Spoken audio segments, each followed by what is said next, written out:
Terima kasih diundang hari ini oleh PPJP yang luar biasa. Saya lihat baru simak channelnya PPJP, ternyata kayak hampir setiap minggu mungkin ada ya. Bahkan setiap seminggu tuh bisa 2 kali ada podcast ataupun obrolan sejenis seperti ini. Saya apresiasi yang setinggi-tingginya buat rekan-rekan PPJP. Hal-hal seperti ini yang sangat bagus dan menjembatani para pelaku usaha di Indonesia agar bisa naik kelas melalui langkah-langkah yang konkret seperti ini yang kita perlukan nih.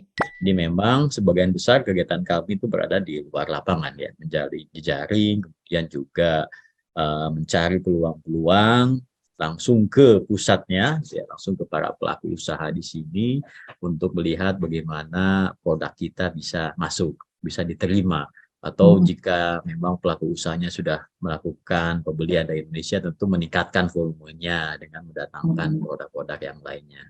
Kami sebagai lembaga perwakilan RI di Jepang, Divisi Usaha Tani sering mendapatkan email pertanyaan mengenai cara untuk melakukan ekspor.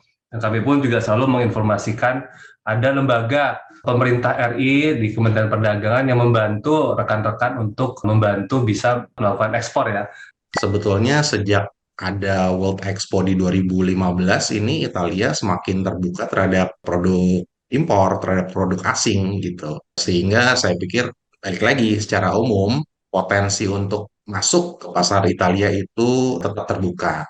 Walaupun nanti dengan catatan memang tantangannya dan perlu strategi yang tepat ya gitu.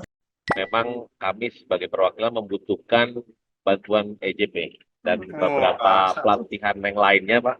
Karena tugas kami mencari buyer potensial dan mencari apakah buyer potensial itu bisa dipercaya atau tidak. Namun di lain pihak kami juga butuh bantuan EJP memastikan mengkurasi supplier ini reliable. Kalau dari sisi peluang memang di sini untuk produk Indonesia lebih ke makanan dan produk-produk kosmetik. Terlebih juga ada namanya peluang ketika adanya haji dan umroh. Kalau haji itu musiman sekitar tambahan sekitar 2,5 juta orang per tahunnya. Kemudian kalau umroh itu bisa sepanjang tahun itu bisa 19 sampai 20 juta tahun. Nah, itu juga merupakan suatu peluang pasar yang bisa dimanfaatkan oleh teman-teman UMKM. Sebetulnya pasar Mesir ini penduduknya banyak, dia tidak memproduksi barang sehingga cenderung barang-barang yang ada di sini adalah impor. Nah, itu yang cukup mudah. Hanya saja di sini cenderung apa-apa tuh murah gitu Bapak Ibu sekalian. Magnet dari Spanyol sebagai negara di Eropa yang biaya hidupnya murah itu menjadi magnet juga bagi para buyer di Eropa khususnya dan juga di seluruh dunia untuk kemudian datang dan melihat gitu kan. Dan untuk memamerkan produknya. Jadi itu satu keuntungan. Tapi di balik itu ada tantangan juga. Saya setuju banget deh sama apa yang dibilang sama Pak Sugih, bahwa produk-produk itu sebenarnya sekarang perusahaan harus sudah mulai memperhatikan 3P tadi kan gitu ya, people, planet, profit. Jadi ketiga unsur ini, 3 elemen ini harus secara seimbang dilakukan oleh manufacturer, oleh produsen gitu. Nah di UK ini memang sekarang tuh kalau kita lihat data nih Bu Ira, jadi growing product trendnya itu di 2024 itu apa? Ternyata yang pertama itu fitness and wellness product loh gitu.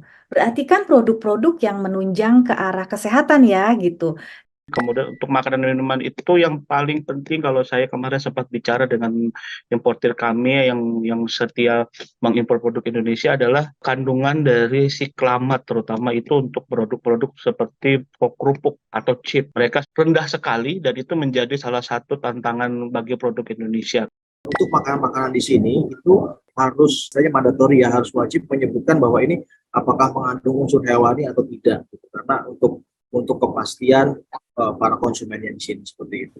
Jadi memang tergantung produknya. Jadi biasanya langkah pertama jangan langsung terobos ke agen FDA, konsultan FDA. Lebih baik coba cek calon distributor, importir, dan buyer yang berpengalaman dulu. Nah dari situ baru mulai.